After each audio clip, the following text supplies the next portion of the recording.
Gotta tell you, these stories are always really kind of interesting. This is stories where people have been just one decision away from death. We were talking about the psychic thing, and the psychic was like, if you choose to go on holiday travels, it could be deadly. Do you listen to a psychic when they tell you that? And all these stories are really kind of fascinating. Somebody said when I was 24, a psychic told me that I would die in a car accident by the time I was 40. And I would wake up and think that always something bad was going to happen. And yeah, think about 3 to 5 times a day. And now I'm 41 and I'm so annoyed that bothered me and cursed me for like 16, 17 years. That's messed up. That is kind of messed up. Yeah, that it never came true. And you thought that you always were going to die in a car accident, so you're freaking out for 16 years. I would love to just get complete honesty from that psychic and find out, okay, did you just make that up, or did the universe really tell you she was going to die? It'd be worthwhile kind of asking, be like, yeah, hey, what was that all about? Tell us the truth. I mean, I've lived like in this mental jail for 16 years. Damn. Somebody else said, maybe you've heard the story, Seth MacFarlane, the guy behind Family Guy, was scheduled to be on American Airlines Flight 11, but he got hammered the night before and was so hungover he missed the flight, and that was the first flight to crash into the North Tower of the World Trade Center on September 11th, 2001. I mean, there's a lot of those stories down here for so many New Yorkers. Yeah, somebody said I was a national broker dealer, and we were supposed to head to New York for something in the World Trade Center that day, and something happened, got off our mark and didn't get there. Would have been in the building when the planes hit. How scary is that? I know. Crazy.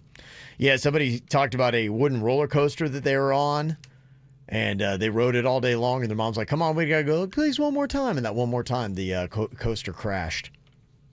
They weren't on it, though? They weren't on it, yeah. Wow, because Mom made them leave. Mama intuition. You got to listen. There's something real about that mama intuition. Jeez. Yeah.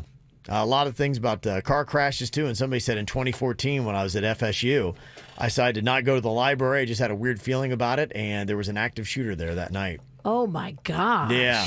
Craziness. I think, Jaybird, you're saying, too, once upon a time, you had a friend who was going to go on a road trip, and at the last second they didn't feel well, and they decided to cancel minutes before the trip, and he found out the people he's going to go with got into a car crash and died on the road. Yeah. That's crazy. Just something told him not to go. He was kind of running late anyway, and it did not feel right. And then the people that went on that trip died.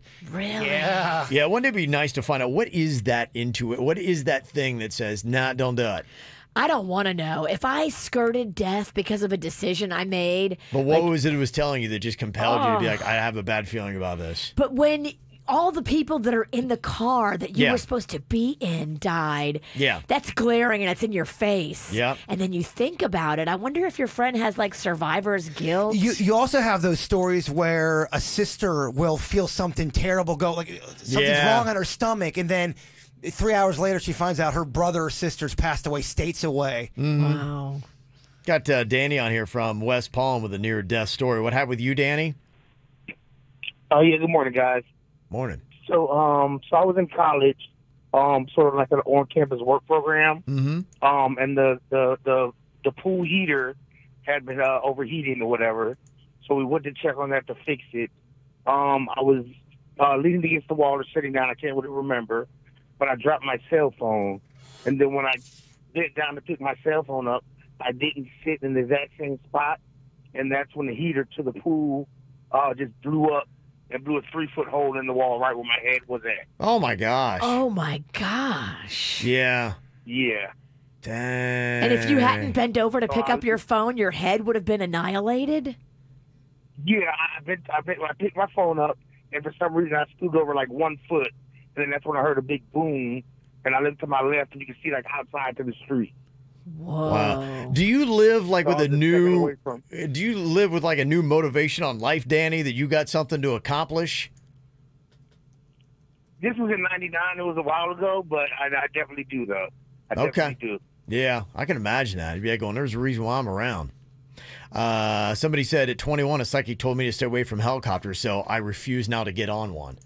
I mean, is that the right play? No, it's not. Because I had a psychic tell me I should marry somebody, and the person was completely not the right person to marry. You can't listen always. Yeah. You can't believe in a psychic that gives you bad information either. Like if you go to somebody and they keep telling you stuff that doesn't happen, you got to move on. And don't believe a psychic that says they're 100%. There's nobody on this planet that has 100% Rotten Tomatoes score. I'm sorry. You got to stay clear of those. Right.